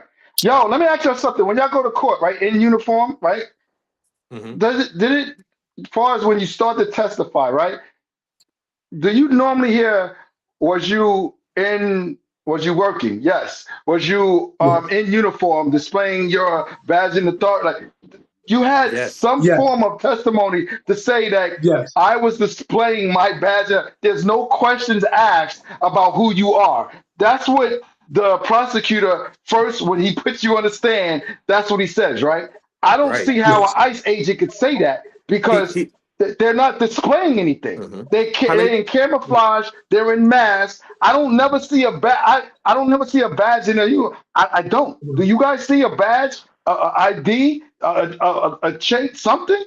Do you guys normally see I've badges? seen some badges at the belt level, Right. but it's not visible. I've seen badges at the belt level. I've seen a patch that said police, but I didn't see it on the side of the arms. I don't see the rest of our paraphernalia on the side. And one commenter said it's like a country boys. The country boys wear bulletproof vests and a mask that go hunting. They look exactly alike. 100%. 100%. Set us backstage. Let's set in, Dave. Set us backstage. Now, 1, 2, 3, 4. Hey, Dave, you could let him in with as a fifth person. Yeah, I'm punching them in now. Mm-hmm. All right. Good deal. But here's the thing, anybody guys. else want to anybody else want to join? Just let us know. Hit us in the comment. Mm-hmm. They never have paperwork or anything. You know, you got to have some type of paperwork to do something. You can't. I don't know as much on the federal level as OG knows, but I know anytime I had a felony warrant or future, I had paperwork in my hand. I saw the judge 2 days before. I had my paperwork and I had my team. We already cased the joint already. We knew what we had to do. I could never make a felony arrest without paperwork in my hand. Never. Hey, say you on hostile territory, brother, man. Brother Sam, you know welcome. I got a mad respect for you, but you saying that they are in uniform, they identifiers. Let us know what. Tell us about that, because talk to us. Say, can you gentlemen? One of our other guys got a lot of experience, guys. Can my brothers hear me? Years. Yeah, we can hear you. We can hear you, bro. Thanks for having me up. Good to see my brothers again. So, no doubt. I love having you on. Every video that I've seen, they have either a bulletproof vest, a raid, they have a gun and they have a little badge on them. And they're often accompanied with someone that has a uniform that says ICE. So even some of the guys who just have their raid vest on with their little badge, there are other guys with them that says ICE. Now, I don't know how y'all do it on that other end, but on the west side, I've jumped out of plain unmarked cars in blue jeans and tennis shoes. And as long as I had my badge and something that identified me as a police, I don't need to give an explanation for a whole lot of stuff, right? Would you have a chain on with the badge in front, easily identified? I usually had it right next to my firearm. Oh, so on your belt? Correct. Okay. I haven't seen a ICE agent look any close to that. Like, did you guys seen ICE agents looking like that? Tone, Shane? No. I want to know, like, I've never seen anybody's name on any uniform. There's always a name on every uniform I've seen that's legit. And when somebody asks you what your name is, you would tell them. You don't know the agency or nothing. It's so mysterious. Your face is covered. Hey, Tone. Hey, Right. Tone. All right. Yes. You was a detective. You did most of your career as a detective and a gang unit. So you did a Correct. lot of plain clothes, right? So Correct. you probably didn't have a name tag on, but you had a badge either on your chest or on, like said, your waistline to show who you are. And if somebody asked, you had no problem telling them who you are, correct? Correct. I had my chain on. Right. I had a raid jacket that Right. identified my department, my badge, and when my face was never covered. And when they asked me who I was, in fact, here's a card, but I would tell you who I am. Okay. Have you seen ICE agent present themselves similar to that or close to that? No. Shane? No. I haven't seen it. No, I haven't. OG? No. Okay. Ted? Can you hear me now? I said, Yeah, we can hear you. Go ahead, brother. The videos I see, I mean, they are in uniform, that little badge or whatever. I mean, I see what you guys are saying. Hey, well, these guys have their face covered. Now, I kind of go back and forth with the face covering because I think depending on what you're doing, you might want to hide who you are. I mean, they are putting people's information on the internet, and now their families and things have to worry about that. So, I mean, So as a law enforcement the only time I officer, had my face. Okay, go ahead. I'm sorry. Go ahead, Joe. right? That's what I was getting at. So as a law enforcement officer, are we subject to the same scrutiny? That's a part of the job, right? Correct. Okay, On so that to you say, agree Joe, with face covering, Seth? Depending on what it is, I think if the 4 of us or the 5 of us were going after a high-ranking person, say that we were partnered up with ATF or DEA, I guarantee you, all of us, depending on what we're going to look for, we want our face covered. Right. Stop. And I've if done anybody felony out stops. here, anyone that I didn't do, you guys all got me on the drugs. But as far as working with gangs and stuff, when you're dealing with certain type of people, yeah, you probably don't want certain identifiers out there because we know that you can be touched. So that's why. To back you up on that, I've done felony stuff on a SWAT team with a hoodie mask on. We've all was hoods on, all of us, because of the type of situation it was. But again, I had paperwork in hand, be able to do that. Yeah, but let me ask you something, Shane. When you, as a part of the SWAT team, you already knew who you was targeting. It was a high risk subject, right? Suspect, Correct. right? Yes, it was. Immigrations, we're talking every video I've seen, are you a citizen? Does it look like these guys are targeting high risk individuals? So I hear this argument all the time from people who I guess from the right. They act like every person that fucking ICE come in contact with is El Chapo. I see them grabbing kids and workers out of fucking Home Depot and that's hanging on the side of the road with masks on. Like I just said, you just don't seem to me would support just basic immigration enforcement. Now, I understand when you're saying high profile guys. We've all been there where the motherfucker was at the top of the food chain, right? Yes, you're gonna mask up. That's not what I'm seeing. I'm seeing everyday people who might have lapsed in their visa or I haven't seen anybody that get caught that says, "Oh, he's the capo of MS-13." I haven't seen that yet. Well, according to the news, Joe, it seems like they're arresting a lot of ones that's part of that. But we also seeing where there's just regular people whose visa has ran out or overstayed their welcome, and they going hard on them. I think that the same type of way they're going against a high risk person, they're doing the same thing with regular illegals. And I think there has to be a difference to differentiate between the two. I can understand what they're doing, but I think the tactics could be done a lot better. I don't think that if you're going out for someone who's illegal, you have to have a mask on. I'm in full agreement with a high felony warrant or someone at the top Right. of the food chain. I'm Mm-hmm. all for it. But persons like you and I don't see the danger in having a mask on. What if I'm doing something lawful and I have federal policies back me up, I don't need to have a mask on if I'm doing it in the correct way. OG, what do you think? I think that they're taking advantage of the situation and circumstances, and they're using excuses. Technically speaking, when you're representing the law enforcement agency, and for some of us, there's justification. If you spend a lot of time undercover and you're in a certain area of town, you may have to wear a mask. I've never worn one myself, and I did a lot of undercover work. But in this situation where everybody is, they're even masked in the courthouse. I'm sorry.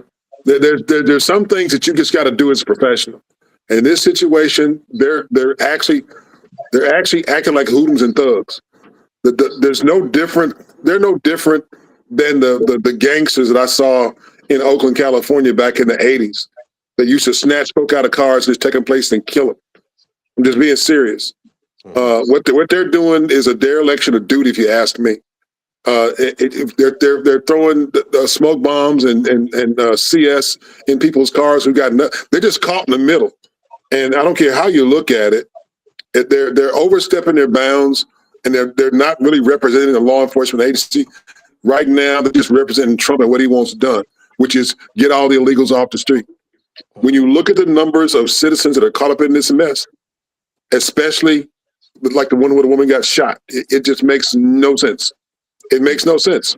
But they're getting away with it for now. It's not going to be a good outcome for them. I would not be surprised within the next 3 to 6 months if they're not banned from. They're not pulled out of the cities.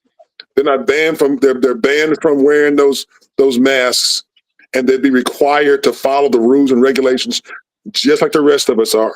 Because what they're doing right now is thuggery. It's not. They're not. They're just. I mean, if for local cops where you're self-insured, okay, there's certain things that you know you can't do, Right. and right now they don't give a flip about who gets paid because of their dereliction of duties and their the miscarriage of justice they're doing. Here's the problem, though: unless they're charged by the state, whatever they do that's taken into federal court is either going to get dismissed or Trump will issue a blanket pardon for everybody for everything they've done. The only thing they can't pardon them from is civil liability.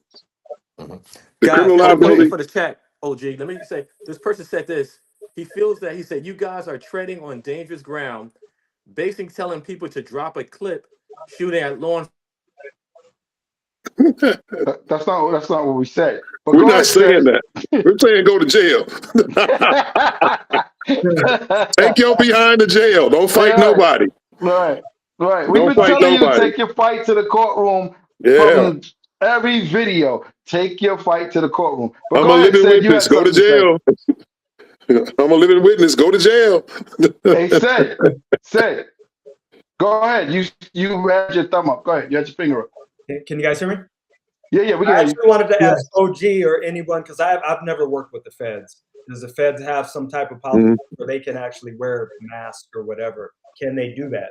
Because I know, obviously, on the city level and state level, we don't do that. But is it something that the feds are able to do? When you're engaged in undercover activity and you're concerned about your identity. Okay, so an example. I was undercover to a guy for 2 years. And when we went into the area where I was undercover at, and we were buying, I didn't buy dope, and I stayed inside the truck. I didn't anticipate any arrests or anything like that because they knew me in that area. Now, that's a smart thing to do. But yes, there's certain circumstances where felt like you needed to hide your identity, then you should do it. And I'll say this. There's consequences sometimes.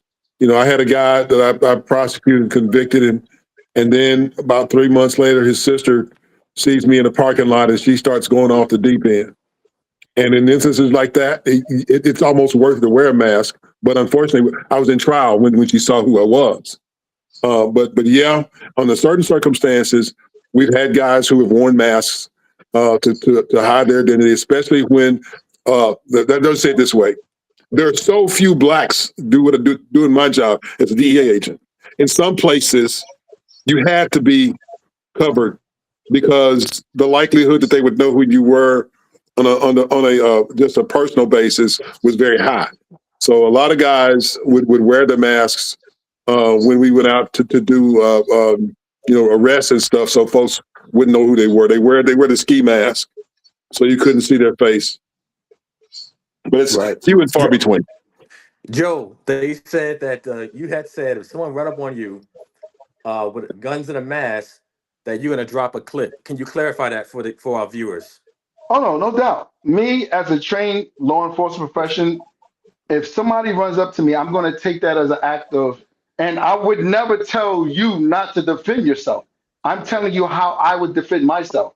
If I can't identify you as law enforcement and you're running towards me, like I've seen jumping out, no marked vehicle, no lights, and you jump out with a mask on, and you running towards me, I'm going to take that as my life is in danger, and I'm going to respond using deadly force. Yeah. That's what I'm saying. Right. I'm clarify that. That's what I'm saying. I want to agree with you, Joe, and said you guys can correct if I'm wrong. We're trained to eliminate a threat. My reactors, the moment I see someone run up on me with a mask and weapons, my brain to say, if you're not identifying yourself, I'm not asking questions. You have to identify yourself. You can't run up on anyone with a mask and a weapon in your hand, and I don't see a badge, I don't see anything. You put yourself in a very dangerous situation because we as law enforcement officers, we as SWAT trained personnel, we're trained to eliminate the threat. I'm automatic on that. It's not a thought process. I'm automatic. I don't think about it. It's go time. So Right. if you run up on persons that have our background and our experience, it's going to be a serious situation. You know, without you identifying yourself, come with masks. We got the Proud Boys doing it. We got Antifa doing it. Sometimes we got the young boys with black masks and stuff on. Anybody can buy a uniform. Anybody can put a patch on. Anybody can wear. I can do the same. I got my old BDUs. I can go right now to my old store in Clayton County and buy the same uniform that the feds got on. These immigrant agents, Fed agents. I'm not one, but I know how to put the garb on real quick. And let me share something with you, right? I went to undercover school, right? And one of the things that we was taught, right, doing we had 1,000 scenarios to go through. You had the option to have your firearm on you or not to have your firearm on you. But it made it very clear because you go in with a certain mindset and you don't take account for the things that could possibly go wrong. And as soon as I went in with a firearm, the attention was totally on the firearm. So I had to actually now create that as a possible means of now I got to talk about why I got a firearm. But in each scenario, they will tell you, and these guys was veteran UCs, undercover officers. They say the last thing you want to do as a black officer in another jurisdiction is to have a firearm on you. Because if you had a firearm on you, and they said, I'm not being racist, more friendly fire happen against black officers versus white officers. You have to be careful having a firearm on you as a black officer because once the takedown comes, if you have a firearm on you, you subject to be in the line of fire of officers responding to that incident. And they said, I'm not being racist. I'm just telling you the numbers, the facts. The facts is more black officers get friendly fire against them than white officers. That's a So, fact. and I'm saying this to say, we got to be careful. It's not a one blanket fits all. You got to take that in account. How people see a black is different from how people see white. And a black guy out of uniform with a gun is a huge threat to law enforcement. So you got to be careful. And I'm not saying this for you to go out and just start shooting up people. That's not what I'm saying. You have to defend yourself. Just you got to be careful on how you defend yourself. I've seen people, right, who's been robbed, right, and defend themselves during the robbery. The responding officer gets there and starts shooting the guy that is defending himself.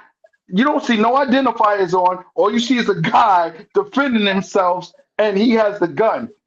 Versus black, white guy survives the encounter a lot more percentage. This is factual than a black guy do. So I was told by veteran officers who've been doing the job a very long time, and it was from a lot of most of the instructors was white.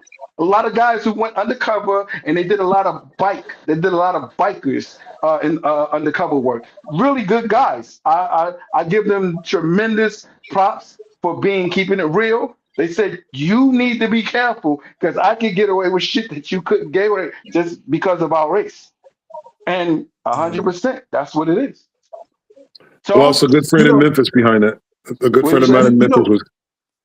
Go ahead. Our department, they had the policy, I was a detective, where if you wanted to stop someone, you had to call unless it was imminent life danger, you had to call a marked unit and have the marked unit execute the traffic stop for you. They did not want you doing it because of these reasons. That explains it. Go ahead, OG. What you were saying? I had a good friend who was a major in the police department in Memphis, Tennessee. Actually, I use his last name as my undercover name. His name was Rufus Gates. He was with his family. Something happened. He ended up having to pull his gun on in a situation on the street. He called for backup. The young police officer came, and because he saw Rufus holding the gun, he shot and killed him. So he was killed by one of his own because the kid didn't know who he was. Mm-hmm. And he had a suit on, and his family was with him. He got killed right in front of his family. So you don't really think about those situations, but that's what happened to him. You can Google it; it'll come up. It was a struggle for us to accept that this happened to this guy. Great guy. He was a fantastic officer. He rose to the ranks, and something happened. I forget the situation exactly, but he took control of it, and he called, or maybe he didn't call for backup. Maybe the kid saw him with his gun. I believe saw him with his gun and assumed he was the aggressor, and he was not. And instead of him asking questions or asking him to drop the gun, he shot right away. That's a shame. That's messed up. That's totally messed up. Something like that happened here in New York. It was a while back, but it was a young cop, black cop, and he was off duty. I think he might have just got off duty. Anyway, he's off duty in plain clothes, and as he's going to his vehicle, he caught somebody breaking into the vehicle. He gets into a foot pursuit, calls it in, and he's running with the gun in hand. Police arrive, and they shoot and kill him. So there are more incidents. There are so many more incidents of that. 100%. Hey, Shane, said, I'm not against the mask, right? When we are specifically looking for a high-profile individual. Regular enforcement, immigration, we talking dragging people out of Walmart, Home Depot. I'm not with that. Like, that's enforcement. That's a part of the job. If you scared to go into Walmart without a mask and pull one of the illegal immigrant workers or the lawn care company, I've seen that. Construction sites, I've seen that. If you scared to do that, then I'm not with that. I'm definitely not with that. I think that's fair. I know out here they just ran up into some car wash and chased some guys and hemmed up people in the middle of the day when guys are just working. And dude ended up being a citizen. So, don't get me wrong, fellas, they out of control. But I'm just Yeah, but there is cases. If we were all a part of the same squad and we going after El Chapo, I would say we all need to mask up. Like I get it. We're not just going out just doing basic immigration enforcement. We're talking about a high-profile guy who will make our lives a lot hell and our family lives a lot hell if they can identify us. I totally get that, and I'm all for that. But what we're seeing is that El Chapo approach is broad across the spectrum. You're talking, like you said, a car wash, Home Depot, the lawn company, Walmart. Like, where's the line? Come on now. This doesn't even make a lot of sense. Shane, we got any more questions? No. They say with all this going on, how do we not become bitter when we see what's happening with these agents? That's what they expect. Mm-hmm. Mm-hmm. They want to create a situation that call for martial law. They expect us to act to get upset. and to object and to protest. That's what they want. And notice he's only doing this in Democratically run states. Okay. Hey Shane, you got a problem with that? Hey Shane, you got a problem with that? With that? Which one? Which brother? Where, like what OG said, why is he only targeting Democratic states? Because it's becoming a political. It's not I'm just out here enforcing law. I'm only sending ICE to Democratic states. Because in his view and the rhetoric that he talks is only on the blue states when it's illegals everywhere. Yeah. And what about you, Said? You got a problem with that? Yeah, I don't dig it, but the Democratic states are the ones that are making themselves sanctuaries for immigrants too, right? So we got to be fair. I'm not okay with it, but you don't hear any red states or red cities saying, "Hey, we're not going to uphold things." You only hear the Democratic places saying that. We got another officer that joined. Officer Craig Long said, "Lock Don Lemon up." Who said that? Officer Long. He's not an officer, bro. Who's this? Craig Long is not an officer. Oh, he's a former incarcerated prisoner. Yeah, that's like for real. Joe, Craig is not an officer. Oh, okay, no, okay. he's not. No, I just want to reference. I want to reference something to what said that you have a lot of red states with blue cities with higher crime than you have in blue states with blue cities. Well, and they're not being targeted. So the there's a chat problem.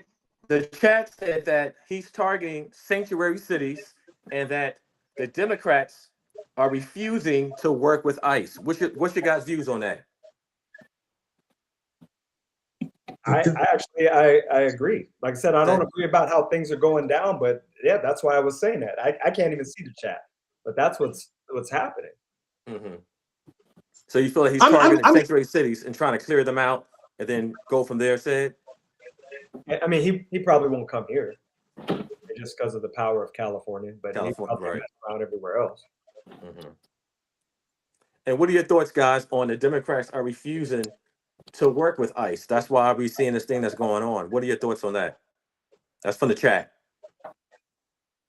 I just heard something. I heard something recent, right? Where one of I can't remember if it was the mayor or the police chief in Minnesota was saying when an individual comes in to the system in the jail, they are notifying what's going on with ICE when they're illegal. Hey, I got a question for the panel. I don't know. I don't know where there's a problem at. I mean, how are they protected? And I think that was always a normal process. If you get arrested as an illegal and you come in, you go through the process, and then I think you have a legit reason right there and then to actually address the situation with the immigration. Right. So I don't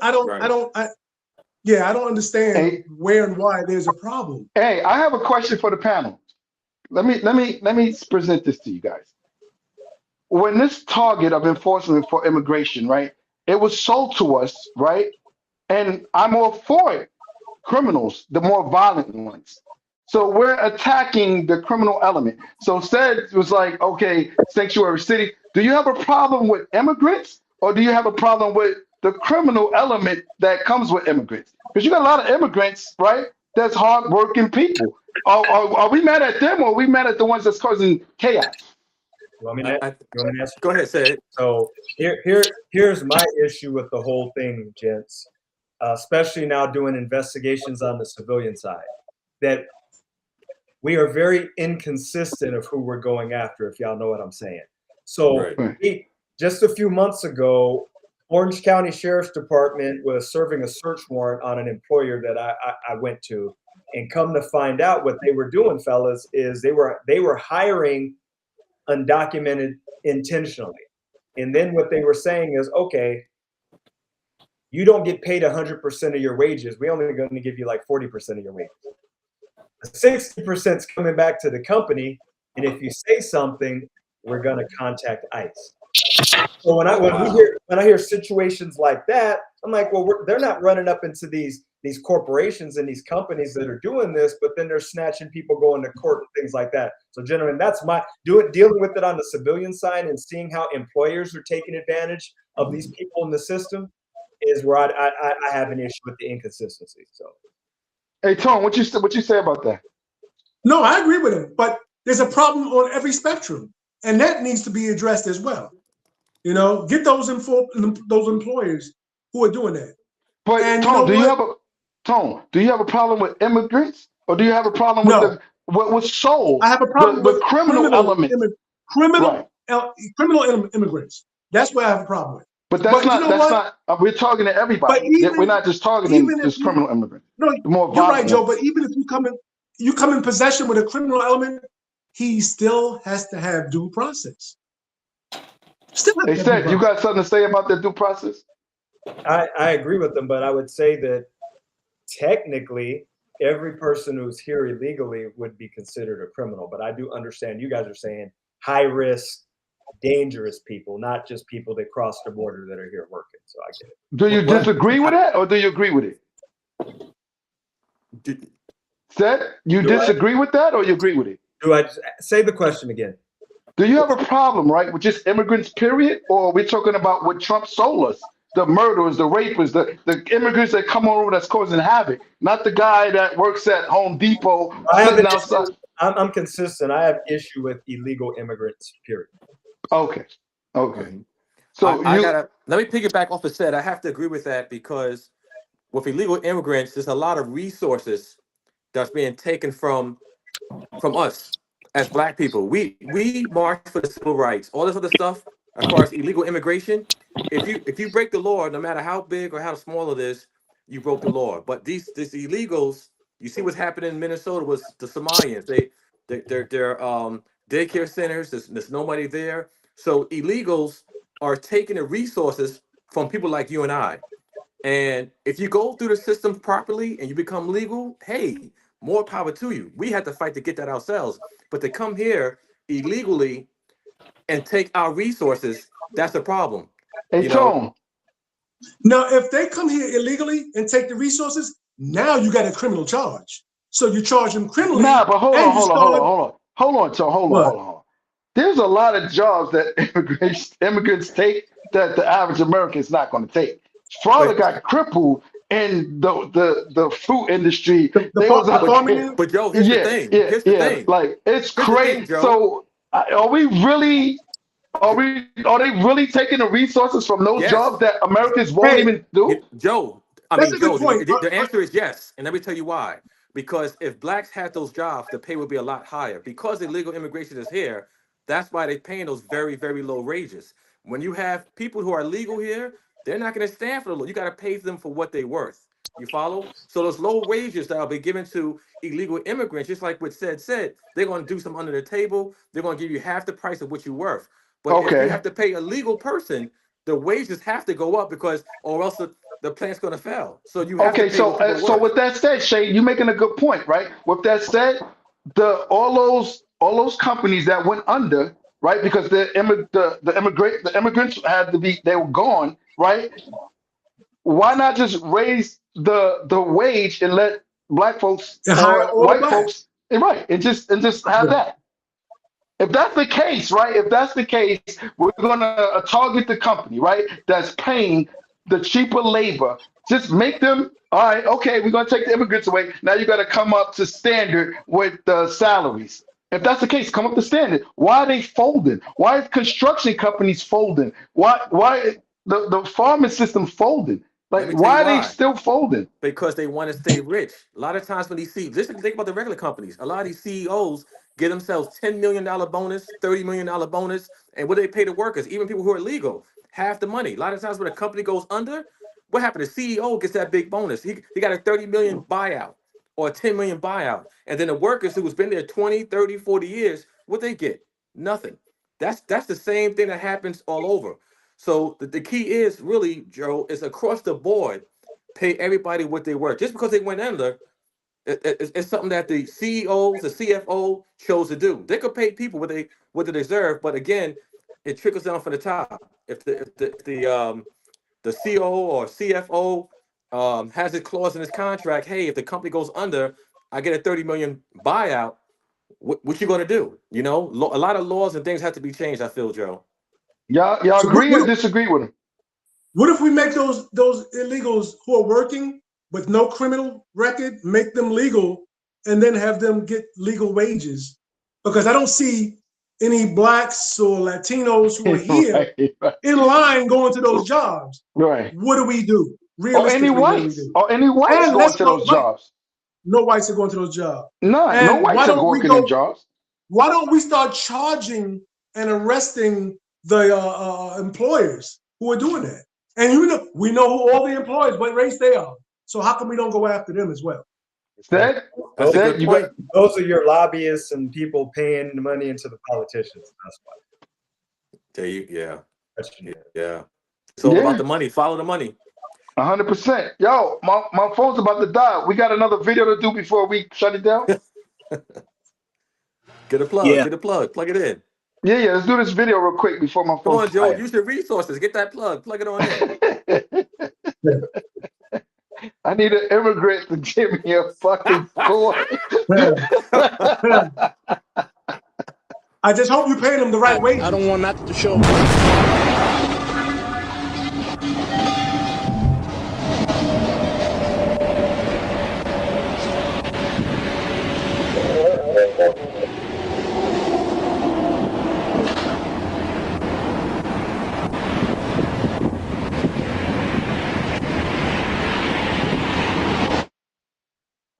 Welcome back, my PBM family. Welcome back. Another episode of Old School Cops presented by PBM. We got the four-man squad. You got 2, 4, 6, almost 80 years of police experience here in the squad. We got from detective to SWAT commander, street enforcement, undercover guys. We got gang investigators. We got it all here. It's a very diverse group of individuals, very smart. Said's not from the community, with the exception of Said from the community and went back to the police community. But we still love the guy because he comes Says rich. on and, Says from California. He's like rich cop. He's rich. and he says, but look, this particular video you guys sent in, what I got to say about this video is it gives us an opportunity to shed some light on the dangers of the job, right? This officer pulled the guy over for speeding, a traffic infraction. He then proceeded to actually tell the guy, I'm not even going to give you a warning. I'm just going to tell you, slow down, be careful. And then all of a sudden he got wiped out. So just giving a mere courtesy, using his discretion to say, please slow down and be careful. He got wiped out. The dangers of the job is what you guys don't see on a day to day. During training, during our experience, we see this. So when the officer responds a certain way, don't be so quick to judge him. I'm not saying every officer does everything like they supposed to, because we've seen videos when they don't. But try to understand a little bit. Give them a little bit of leeway when it comes down to trying to understand the police officer. Don't say, if that was me. You're not the cop. You're not the police officer. To say that was me, you never walked in the officer's shoes, so you're not going to understand what that officer's thinking. Officer safety is really big. And when it comes down to certain things, the officer might tell you, come step out the car, come to the back, come to the right side. And you thinking he's just messing with you. There's a safety factor that he's doing. You may not understand it. Just listen. A bad officer will reveal himself real quick. And I see people time and time again, before the officer even makes contact, they're on 1,000. They're already ready to argue, ready to just knock everything the officer down. A bad officer will reveal himself, okay?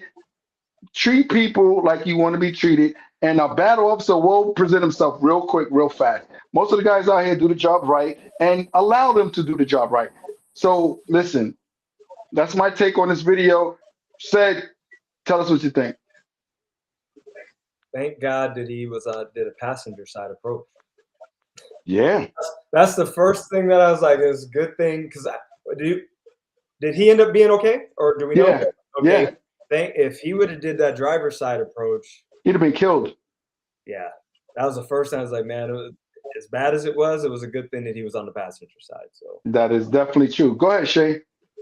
Yeah, I gotta agree. What the officer did was excellent. He tried to give somebody a break. You know, it's very dangerous when it comes to this type of traffic stop. Traffic stop is always dangerous.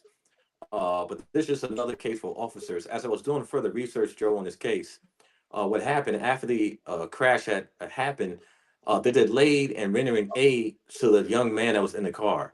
So there's going to be a lawsuit that's going to be ensued after this. What happened, they attend to the officer first, and it was about another 15, 20 minutes before they got to the car. So there's Ah. there's going to be a lawsuit coming from this. So if you're a new officer, if you're brand new, make sure our goal is to protect everybody that's on the scene, not only our fellow brothers, but also the potential suspects there. You know, they coming out on control also. So we got to be careful of that. We know we got a lot of good officers out there doing doing an excellent job, but we got to make sure we take care of everyone at the crash site. Once we call that bus in, we got to make sure everybody's good.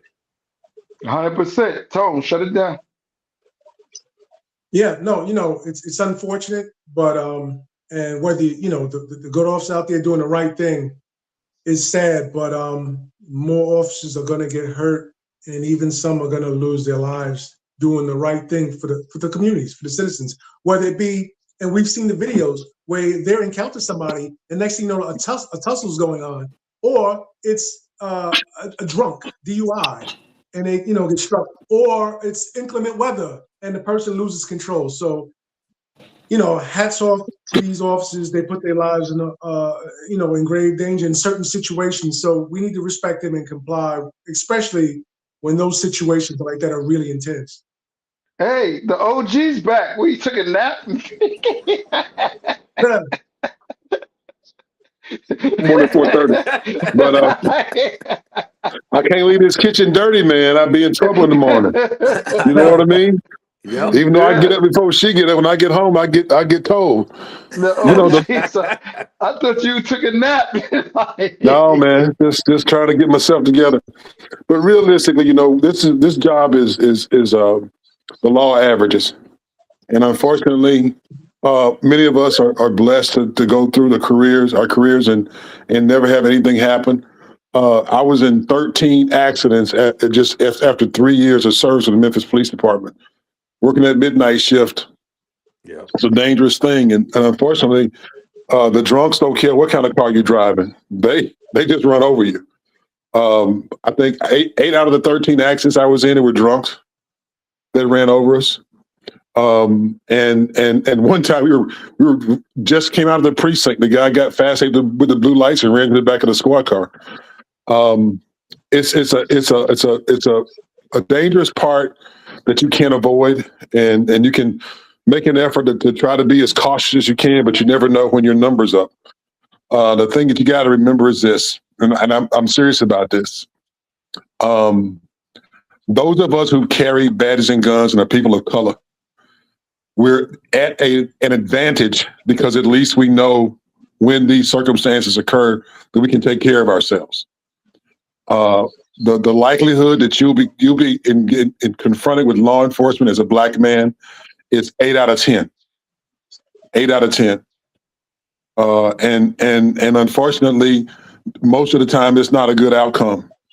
So when you got that badge and that gun, it kind of changes a little bit, because now you know how to handle yourself and address it when there is a law enforcement contact. Most folk, they nut up, and I'm not gonna lie to you, they just nut up, and it's not good. So we have to take it with a grain of salt, but know that it's our responsibility to handle our business the right way, even when one of us goes down. We still got to handle our business the right way, and be cautious about that, because I hate to say this, but I'm just going to say it. I was in Memphis when 2 police officers were kidnapped. One was tortured to death. The other one got away. I lost some good friends because they felt like it was a racist situation. If you ever get a chance to read about the kidnapping in Memphis back in the 80s, let me tell you something. I lost some good friends because they didn't understand it's not about Black anymore. It's about blue. And I'm saying that and being honest with you. It's about blue. When you're wearing that blue, you're a different person, even when you have Black skin.